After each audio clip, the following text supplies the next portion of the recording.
أَإِنَّكُمْ لَتَأْتُونَ الرِّجَالَ شَهْوَةً مِّن دُونِ النِّسَاءِ بَلْ أَنْتُمْ قَوْمٌ تَجْهَلُونَ فَمَا كَانَ جَوَابَ قَوْمِهِ إِلَّا أَنْ قَالُوا أَخْرِجُوا آلَ لُوطٍ مِّن قَرْيَتِكُمْ إِنَّهُمْ أُنَاسٌ يَتَطَهَّرُونَ فَأَنْجَيْنَاهُ وَأَهْلَهُ إِلَّا امْرَأَتَهُ قَدَّرْنَاهَا مِنَ الْغَابِرِينَ وَأَمْطَرْنَا عَلَيْهِمْ مَطَرًا فَسَاءَ مَطَرُ الْمُنذَرِينَ صدق اللہ مولانا العظیم۔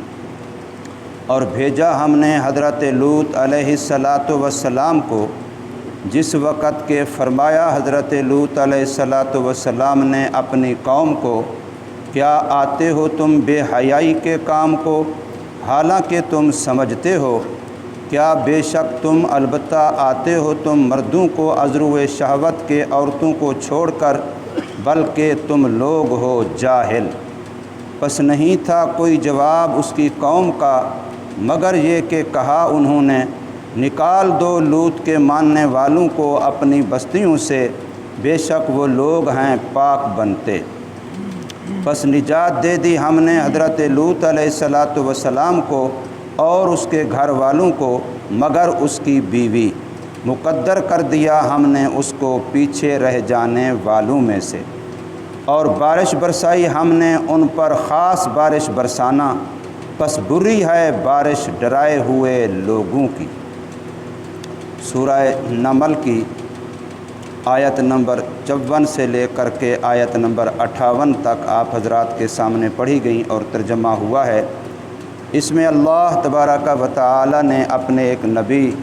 حضرت لوط علیہ السلام کا تذکرہ فرمایا ہے۔ ان کا قصہ اور واقعہ کچھ پہلے بھی گزرا ہے۔ یہ حضرت ابراہیم علیہ السلام کے بھتیجے ہیں اور حضرت ابراہیم علیہ السلام کے پہلے امتی تھے، ماننے والے تھے۔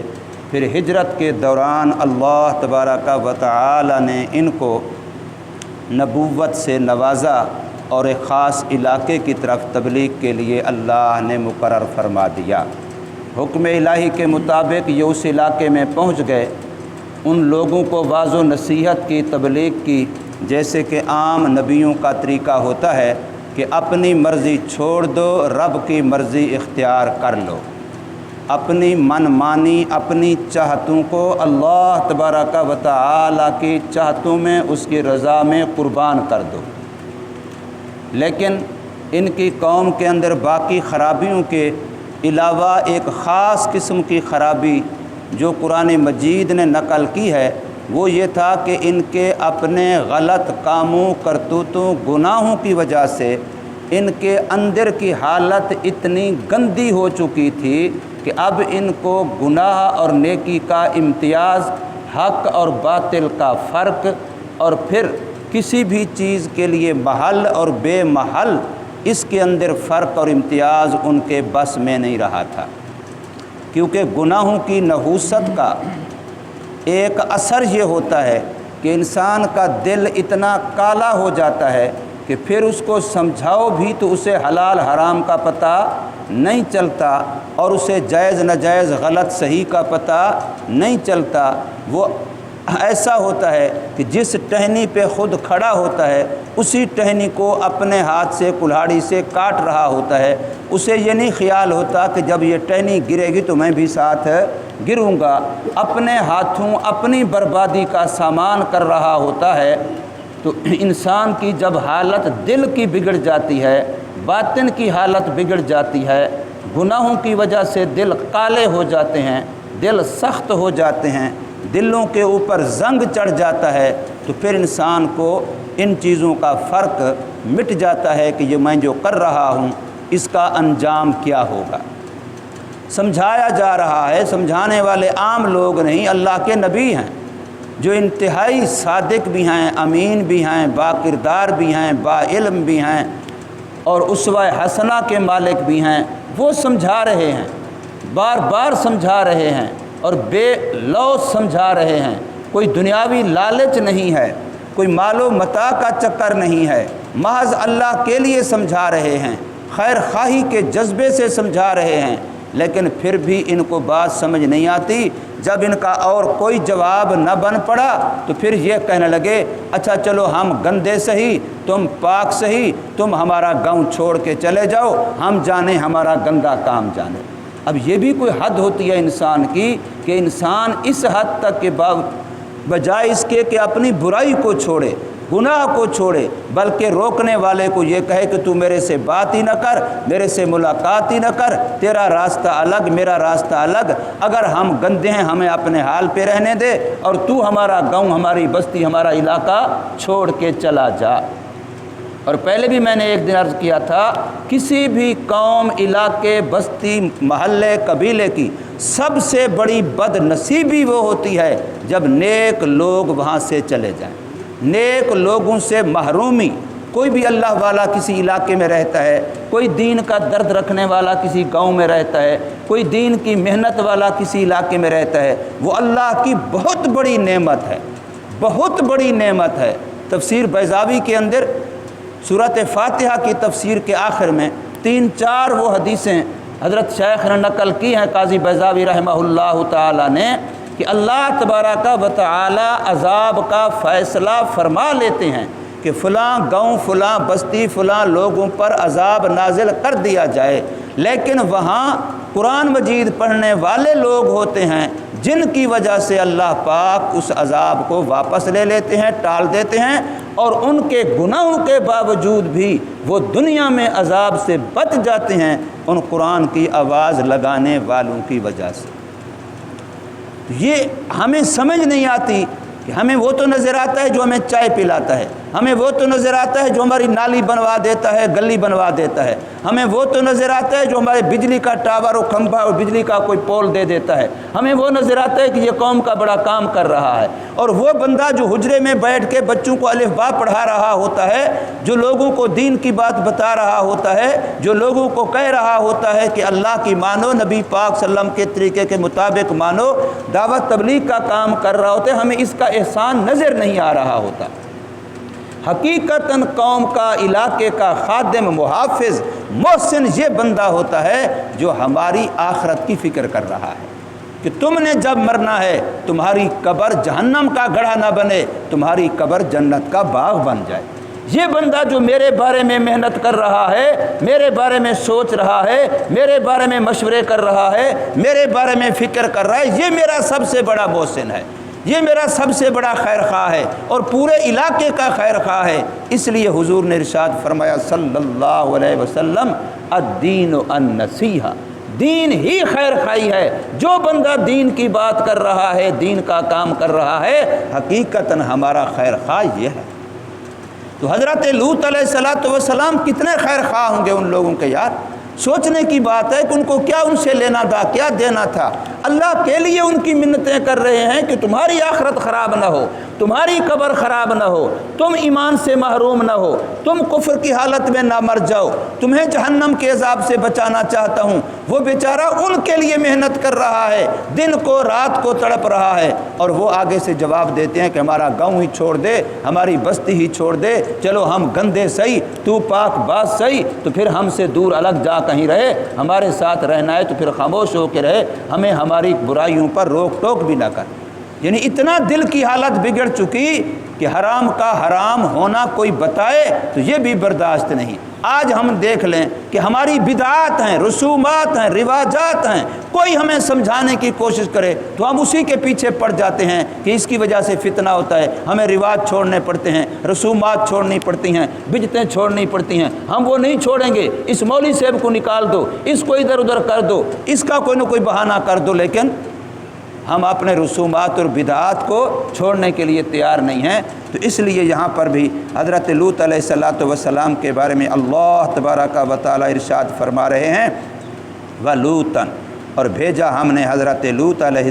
السلام کو، اذ قال لقومہ، جب فرمایا حضرت لوط علیہ السلام نے اپنی قوم کو، اتأتون الفاحشہ، کیا آتے ہو تم بے حیائی کو۔ فاحشہ کہتے ہیں اس غلط کام کو جس کو بندہ بغیر کسی حجاب کے، ڈر کے، محض کھلم کھلا کرتا ہے اور وہ نہیں محسوس کرتا میں گندہ کر رہا ہوں۔ فاحشہ وہ بے حیائی کا کام جس کو چوک چوراہے پہ کرتے ہوئے بندہ گھبرائے نہیں، پرواہ ہی نہ کرے کون دیکھ رہا ہے کون نہیں دیکھ رہا، کسی کو ملامت کا خیال ہی ختم ہو جائے، گویا اس برائی کا، برائی ہونے کا جو اندر میں دل میں ایک دایا ہوتا ہے وہ بھی ختم ہو جائے، کھلم کھلا بے حیائی، کھلم کھلا برائی۔ تو فرمایا کہ اتاتون الفاحشہ، تم بے حیائی کرتے ہو کھلم کھلا، وانتم تبصرون، حالانکہ تم دیکھتے ہو سمجھتے ہو کہ یہ کام غلط ہے، ٹھیک نہیں ہے۔ اَإِنَّكُمْ لَتَأْتُونَ الرِّجَالَ، کیا بے شک تم آتے ہو مردوں کو، شہوۃ من دون النساء، اپنی شہوت پورا کرنے کے لیے عورتوں کو چھوڑ کے، یعنی لواطت جو زنا سے انتہائی برا ہے۔ میں نے ایک دن عرض کیا تھا کہ زنا کی تو اللہ نے شادی شدہ ہو تب بھی سزا مقرر کی، غیر شادی شدہ ہو سزا مقرر کی، لیکن اس فعل بد کے بارے میں جس کو ہم جنس پرستی کہیں، جس کو وہ تہذیب یافتہ ترقی یافتہ جن کے پیچھے ہم بھاگنے کی کوشش کر رہے ہیں، وہ کہتے ہیں انسان کا حق ہے، جیسے مرد عورت سے شادی کرے تو مرد مرد سے کرنا چاہے تو تمہیں کیا اعتراض ہے؟ بلکہ آج کل تو اللہ تعالیٰ معاف کرے اس سے بڑھ کر کے کتوں تک سے قانونی حق دیا جا رہا ہے کہ اگر مرد و عورت ہیں، کتا اور عورت ہیں، وہ بھی آپس میں زندگی گزارنا چاہتے تو ان کا بھی حق ہے۔ انا للہ و انا الیہ راجعون۔ ان کے پیچھے ہم بھاگ رہے ہیں۔ یہ یورپ ہے جس کی دور سے رنگینی کو دیکھ کر کے ہم اس کے مقلد بنتے چلے جا رہے ہیں۔ کہاں جا کے ان لوگوں نے انسانیت کا جنازہ نکال کے رکھ دیا ہے، انسان کو انسان نہیں رہنے دیا، ایک بگڑا ہوا درندہ بنا دیا ہے، اور ہم ہیں کہ ان کے پیچھے ان کی اندھی تقلید میں بس ڈالر چاہیے، نوٹ چاہیے، دنیا کی عیاشی چاہیے، لہٰذا یورپ کرتے چلے جا رہے ہیں، حالانکہ یورپ پہلے انسانیت لیتا ہے اور پھر ڈالر کی چمک دکھاتا ہے۔ انسان نہیں رہو، جانور بن جاؤ۔ تو ان لوگوں کا جو انتہائی برائی ہے اللہ بیان کر رہا ہے کہ جو اللہ نے محل بنایا انسان کی ضرورتیں کو پورا کرنے کا، انسان کی نسل بڑھانے کا، جس کو اللہ نے ایک صحیح محل بنایا عورت کو مرد کے لیے، اس کو چھوڑ دیا اور ہم جنس پرستی، مرد مرد سے شہوت اور ضرورت پوری کر رہا ہے۔ اب اس سے اللہ کا نبی روک رہا ہے۔ اور پھر یہ بھی ایک ہے کہ انسان غلط کام کرتا ہے، اس غلط کو غلط سمجھتا ہے، اس غلط کو چھپ کر کے کرتا ہے، اس میں اپنے آپ کو قصوروار سمجھتا ہے، اللہ اس کو کبھی نہ کبھی توبہ کی توفیق دے دیتے ہیں۔ اور ایک بندہ ہے کہ وہ عیب کو عیب نہیں سمجھتا، برائی نہیں سمجھتا، اپنی خوبی سمجھتا ہے۔ ان کا حال یہ ہو چکا تھا بیچاروں کا۔ تو فرمایا کہ تم ایسا کرتے ہو کہ شہوت پوری کرنے کے لیے مردوں کے پاس آتے ہو عورتوں کو چھوڑ کے، بل انتم قوم تجہلون، یہ تو تم پکے جاہل ہو، جہالت ہے تمہارے اندر، نہ تم حلال کو جانتے ہو نہ حرام کو جانتے ہو، نہ صحیح کو جانتے ہو نہ غلط کو جانتے ہو، نہ اصل صحیح محل کو جانتے ہو نہ بے محل کو جانتے ہو، تم انتہائی قسم کے جہل ہو۔ بل انتم قوم تجہلون، بلکہ تم لوگ ہو جاہل۔ اب اس ساری نبی کی بات سمجھانے کے بعد ان کا جواب کیا تھا؟ فما کان جواب قومہ، بس نہیں تھا جواب حضرت لوط علیہ السلام کی قوم کا، الا ان قالوا اخرجوا آل لوط من قریتکم، مگر یہ کہ کہا انہوں نے نکال دو لوط کے ماننے والوں کو اپنے گاؤں سے، اپنی بستی سے، اپنی آبادیوں سے، بس یہاں کوئی ایسا بندہ نہ ہو جو ہمیں روک ٹوک کرے، ہمارے کام کو غلط صحیح بتائے، ہماری مرضی، جیسے آج کل ہے ہمارا جسم ہماری مرضی۔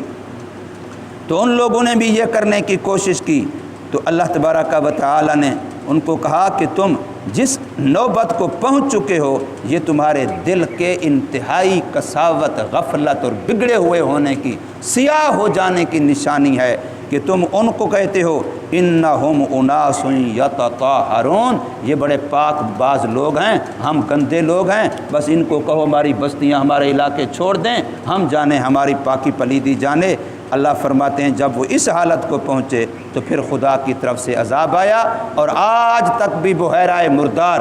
وہ گندا پانی آج بھی دنیا کے لیے عبرت کا نشان ہے، وہاں انسان کوئی قریب ٹھہر نہیں سکتا۔ وہ بدبودار پانی، جس پانی میں عام پانی میں مچھلیاں ہوتی ہیں، اس پانی میں آج تک کوئی مچھلی بھی پیدا نہیں ہو سکتی، نہ زندہ رہ سکتی ہے۔ وہ ان کی بستیاں جہاں تھیں، اللہ نے جب ان کو اٹھایا اور اٹھا کر کے الٹا کر کے مارا تو زمین بھی کئی فٹ نیچے کو دب گئی، اور وہ خشک علاقہ بھی آج مکمل پانی ہے، اور پورا جزیرہ پانی کا بنا ہوا ہے، بحیرہ مردار اسے کہتے ہیں۔ تو اللہ فرماتے ہیں فَأَنجَيْنَاهُ، پس نجات دے دی ہم نے اس حضرت لوط علیہ السلام کو، وَأَهْلَهُ، اور اس کے گھر والوں کو، ماننے والوں کو، إِلَّا امْرَأَتَهُ، مگر اس کی بیوی۔ دیکھیں اللہ نے ایک جگہ پر مثال پیش کی کہ اللہ کا نبی ہے لیکن اس کا والدین نہیں مان رہے۔ حضرت ابراہیم علیہ السلام وقت کا نبی ہے لیکن ماں باپ بیچارے کے نہیں مان رہے۔ اللہ دکھلا رہا ہے کہ ایمان ہر ایک کا اپنا ہے۔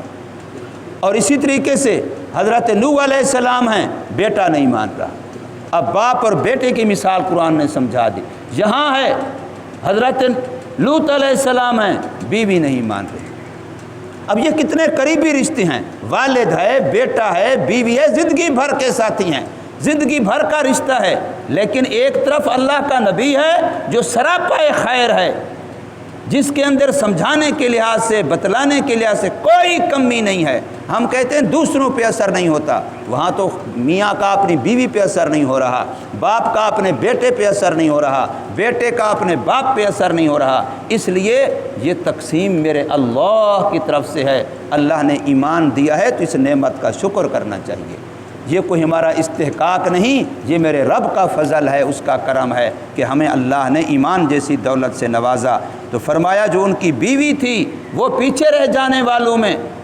جن پر عذاب آنا تھا وہاں رہ گئی۔ خدا کا قانون یہ ہے کہ جب کسی بھی علاقے میں عذاب کا فیصلہ ہوا تو اللہ وہاں سے ایمان والوں کو نکال دیتے ہیں، ہجرت کروا دیتے ہیں۔ بہت کم ایسے واقعات ہیں کہ وہ وہاں رہے ہوں اور اللہ نے عذاب بھیجا ہو اور پھر کافر لوگ عذاب سے ہلاک ہو گئے ہوں اور ایمان والے بچے ہوں۔ ایسے واقعات ہیں لیکن بہت تھوڑے ہیں۔ اکثر جو اللہ کا قانون اور عادت ہے وہ یہی ہے کہ اللہ نبی اور اس کے ماننے والوں کو عذاب والی جگہ سے ہجرت کروا دیتا ہے۔ قدرناها من الغابرین، اس کے لیے ہم نے مقدر کر دیا کہ وہ پیچھے رہ جانے والوں میں سے ہوگی۔ وَأَمْطَرْنَا عَلَيْهِمْ مَطَرًا، اللہ فرماتے ہیں ہم نے ان پر ایک خاص قسم کی بارش برسائی، اور وہ بارش تھی پتھروں کی۔ اور قرآن مجید کے اندر یہ بھی آتا ہے کہ وہ پتھر بھی ایسے تھے مسومہ، کہ ہر پتھر پر نشانی تھی کہ اس نے کس بندے کو جا کے لگنا ہے، اور جس کو لگتا اس کو ایسا ہلاک کر دیتا۔ جیسے وہ کنکریاں جو ابرہہ کے لشکر پر اللہ نے ابابیلوں سے برسائی تھیں، ہاتھیوں کی ایسی تیسی پھیر کے رکھ دی تھی، تو اسی طریقے سے یہاں بھی پہلے ان کو الٹا کر کے مارا گیا زمین پر، پھر اوپر سے پتھروں کی بارش برسائی گئی۔ فَسَاءَ مَطَرُ الْمُنذَرِينَ، اللہ فرماتے ہیں جن کو ہم پہلے ڈرا چکے ہوں پھر بھی وہ نہ مانیں تو پھر جب عذاب آتا ہے تو بڑا برا آتا ہے۔ اللہ تبارک و تعالی ہمیں سمجھ نصیب فرمائے اور عمل کی توفیق۔